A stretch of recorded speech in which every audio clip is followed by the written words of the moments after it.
खिडारी का भारतीय टीम ने खेलना ते झंडा लहराना एक बहुत वड्डा अमल है और मामले की तहकीकात तो बाद खिडारी ते प्रमोटर के खिलाफ सख्त कार्रवाई जोड़ी है वो की जाएगी।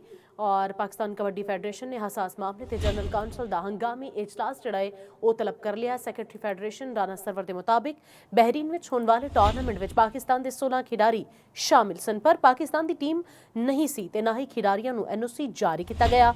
इवेंट में एक खुद साख्ता टीम ने पाकिस्तान का नाम इस्तेमाल किया। पाकिस्तानी खिडारियों का भारतीय टीम में खेलना ते झंडा लहराना बर्दाश्त नहीं किया जा सकता।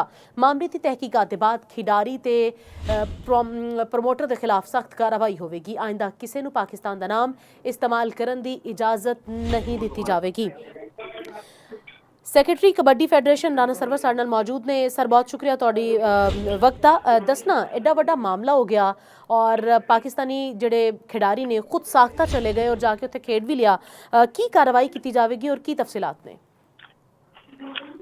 बिस्मिल्लाहिर्रहमानिर्रहीम जी, ये जिहड़ा टूर्नामेंट होया है बहरीन, एक ते अनसैंक्शन टूर्नामेंट सी और इहदे च जिहड़ी पाकिस्तान दी टीम सी ये भी गवर्नमेंट ऑफ पाकिस्तान कोलों इजाजत लैके नहीं सी गई और जो खुद ही अपने तौर पे उत्थे कुछ लोकल लोग ने जिन्हों ने अरेंज करते हैं ते साडे पाकिस्तानी प्लेयर नूं भी इंडिया वालों उन्होंने इंडिया की शर्ट पहन के खेल लिया, जो कि ये बर्दाश्त तो बाहर है चीज़ साडी आवाम दे भी साडी फेडरेशन दे भी, और असीं इहदे ते सख्त एक्शन करांगे।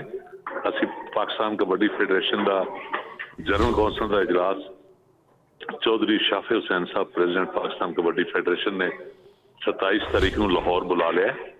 असीं इसकी तहकीक करांगे और उस तो बाद इन्हां नूं तादीबी कार्रवाई होगी। बिल्कुल सरवर साहब, कार्रवाई के हवाले नाल दसना कि कार्रवाई की जाएगी ते सजावां दे हवाले नाल भी दसो कि सजावां दित्तियां जाणगियां। देखें जी, एक बैन है, उस तो बाद रिस्ट्रिक्शन है चूंकि इन्हां च बहुत सारे प्लेयर डिपार्टमेंट च नौकरियां भी करते हैं। अच्छा जी, वो उन्होंने तो भी इजाजत ले बगैर गए ने। न्यूजीलैंड और ये बहरीन वो लोकल लोग पैसे इकट्ठे करके ते बुला के इन्होंने उत्थे खिला देंगे ने, पाकिस्तान बना देंगे ने, और कुछ लोग इतने ऐसे ने जिहड़े पाकिस्तान से आके मैचेस भी करवाते हैं। ते असी भी उन्होंने प्रोसीजर है गवर्नमेंट का और फेडरेशन का, उस तो बगैर असी इन्होंने अलाउ नहीं करांगे कि ये जिहड़ा ना हर कोई पाकिस्तान का फ्लैग उठा के ते इसनूं, पाकिस्तान एक सॉवरन कंट्री है और उसका कोई भी बंदा पाकिस्तान की टीम बना के सिवाय गवर्नमेंट और गवर्नमेंट तो रिलेटेड जिहड़ी रेगुलेटरी स्पोर्ट्स दी बॉडियां ने उन्हां तो अलावा नहीं कोई खिला सकता। बिल्कुल ठीक कह रहे हो सरवर साहब। आइंदा इस तरह का कोई मामला ना होवे ते की कार्रवाई की जाएगी, की इंप्लीमेंटेशन जिहड़ी वो की जाएगी टीम वास्ते? असी एदा